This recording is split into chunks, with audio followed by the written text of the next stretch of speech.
Certo dia, um colega, um técnico de manutenção, ele foi fazer uma intervenção no equipamento que estava com problema na marcação da posição do magazine.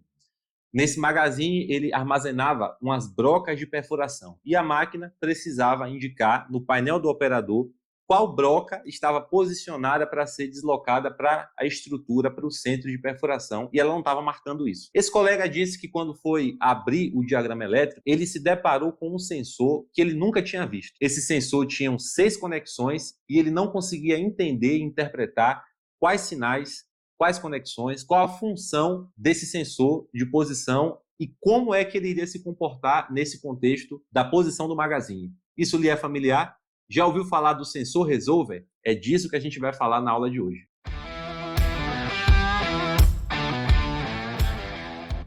Fala pessoal, beleza? Sejam bem-vindos ao canal Escola das Máquinas e nós estamos entrando numa sequência de vídeos, na verdade já começamos, estamos apenas dando sequência a um conjunto de vídeos onde nós vamos falar de componentes elétricos em equipamentos. Temos alguns vídeos de hidráulica e agora a gente vai focar, a menos que vocês deem outras sugestões de conteúdo de hidráulica, nós vamos destinar alguns conteúdos para falar de componentes elétricos, de sensores, de comandos, enfim. Vamos concentrar um pouco dos nossos conteúdos para essa questão.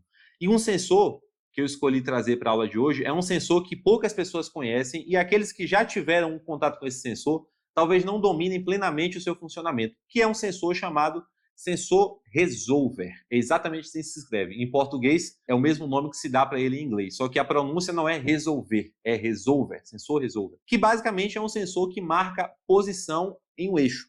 Então, se você tem um instrumento rotativo, ele não é utilizado em equipamentos apenas, é utilizado também em torno, CNC e outros, entre outros. Se você tem um dispositivo rotativo, onde você precisa identificar a posição do eixo para medir talvez um RPM ou o deslocamento rotativo de um eixo específico, esse sensor pode ser muito útil, porque ele tem características que ajudam a trazer um sinal, uma leitura para um módulo, para um instrumento de controle, com maior precisão. Outra característica muito importante desse sensor tem a ver com a sua resistência e durabilidade. Diferente de outros marcadores de posição, como é o caso do encoder, esse sensor não tem placa eletrônica, não tem circuito integrado e não tem outros recursos que trazem fragilidade para o componente.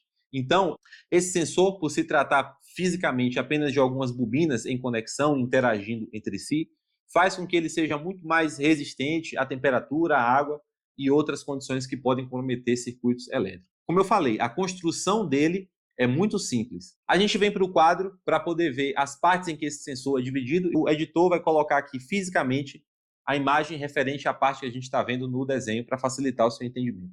Por hora, basta você entender que esse sensor nada mais é do que a interação de bobinas e o campo magnético criado nessas bobinas vai dizer para a gente a posição ao qual o eixo em que o sensor está instalado ele vai deslocar. Vamos para o quadro para a gente entender como ele funciona. Se você estava curioso para saber como um sensor como esse funciona, se quer mais conteúdo sobre eletricidade, não deixe de deixar seu like, compartilhar o nosso canal e comentar aqui quais sensores, quais componentes você quer ver.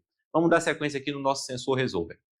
A disposição gráfica do sensor está aqui representada no quadro e ao lado aqui nós temos uma imagem do sensor completo. Esse sensor é dividido em 4 bobinas. As bobinas estão aqui em outra imagem representada e a gente tem elas divididas aqui no decorrer do quadro. São as bobinas de referência, bobina de transferência, bobina do eixo cosseno e bobina do eixo seno. Agora a gente vai explicar a função de cada uma dessas bobinas e como isso é representado em sinal elétrico para um dispositivo de controle. A primeira bobina é a bobina de referência. Observe que nós temos uma alimentação elétrica alternada de alimentação nessa bobina de 1,4 volts. Isso é muito importante destacar. Muitas pessoas, quando encontram esse sensor instalado no módulo, pelo fato do módulo ser alimentado com corrente contínua, imaginam que todos os periféricos, todos os outros componentes vão trabalhar no mesmo sentido. Mas não é assim.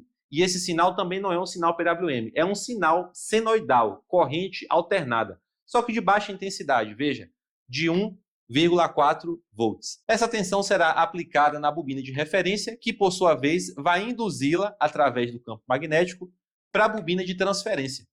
Como o próprio nome sugere, a bobina de transferência vai transferir esse campo magnético que ela coletou na bobina de referência para as outras 2 bobinas de posição que nós temos aqui. Essa estrutura da bobina de transferência é montada no eixo. é acoplado ao eixo que vai girar e o estator é montado na parte fixa. Pode ser o contrário também, mas boa parte das vezes o eixo fica montado na parte giratória. O que é que vai acontecer aqui? A tensão induzida para a bobina de transferência vai ser induzida para os eixos cosseno e seno. Mas ao passo que você gira o eixo da bobina de transferência, ele vai se aproximar uma hora mais ao eixo cosseno e outra hora mais ao eixo seno. Ao passo que o eixo vai girando, a bobina de transferência vai estar mais próxima ou mais distante de uma bobina, dependendo da posição. Quanto mais o eixo se aproxima de uma das duas bobinas, a energia que essa bobina está induzindo vai ser transferida para o eixo ao qual ela está mais próxima. Então, imagine que essa bobina está mais próxima do eixo seno. Então, a tendência é que a senoide induzida através da bobina de transferência esteja mais próxima ao eixo seno. Imagine que é ao eixo cosseno. De acordo, vai girando o eixo, o rotor, a bobina de transferência se aproxima mais ao eixo cosseno. Então, a tendência é que o sinal esteja mais próximo ao eixo cosseno. E esses sinais serão reproduzidos nas conexões de saída, que são as conexões do eixo cosseno e do eixo seno. E essas conexões aqui vão ser conectadas a um módulo. O módulo vai ler a intensidade do sinal no eixo seno e no eixo cosseno. E ao comparar a intensidade do sinal replicado em ambas as bobinas, ele vai traduzir isso como movimento, como rotação. Por quê? Como o eixo vai mudando de posição, vai girando, e ao passo que o eixo gira, ele alterna a intensidade do sinal nas bobinas, como eu falei, quando mais próximo ele está de uma bobina, mais forte é o sinal induzido. Quando o módulo lê essa mudança de sinal na bobina do eixo seno e na bobina do eixo cosseno, ele entende que teve um movimento, ele entende que o rotor girou, e a partir daí nós tivemos uma mudança no movimento. No início do vídeo, nós falamos de uma condição onde um técnico tinha tido dificuldades em dar diagnóstico no sensor resolver.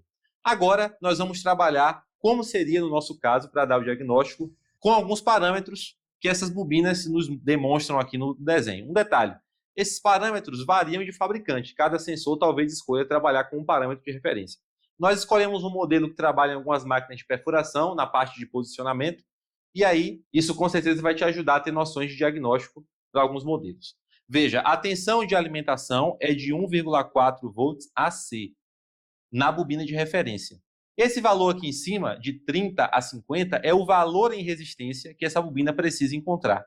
Então, qualquer valor entre 30 e 50 ohms é um valor aceitável para a gente testar e encontrar nessa bobina. A bobina de transferência a gente não tem como medir. Por quê? Porque ela não tem conexões para isso. O máximo que a gente pode ver é avaliar visivelmente se tem algum dano externo ou se tem algum sinal de temperatura. As outras bobinas a gente também consegue testar. Observe, as bobinas do eixo cosseno têm uma resistência entre 100 e 150 ohms. A mesma coisa para a bobina do eixo seno, entre 100 e 150 ohms. Então, ao testar essas conexões, você vai encontrar um valor entre 100 e 150. Qualquer valor menor ou maior do que isso, uma diferença significativa, ou se ela estiver em curto ou aberta, você já sabe que uma das bobinas está com problema e o módulo não vai conseguir ler. Sendo assim, os testes que a gente faz nesse sensor é muito simples. Testar a resistência e ver também se a bobina de referência está sendo alimentada conforme especificado no nosso desenho. Você imaginava a quantidade de informações que esse sensor poderia nos trazer? Sinal alternado, a interação entre as bobinas, a forma como testar, tudo isso com certeza vai ser muito importante. Se isso fez sentido para você, se você gostou do vídeo, não esqueça de se inscrever no canal, deixar seu comentário. Se você quer ver mais sensores, mais componentes elétricos, válvulas, enfim, de equipamentos específicos que você trabalha, comente aqui quais conteúdos você quer ver aqui no canal, isso é muito importante para a gente.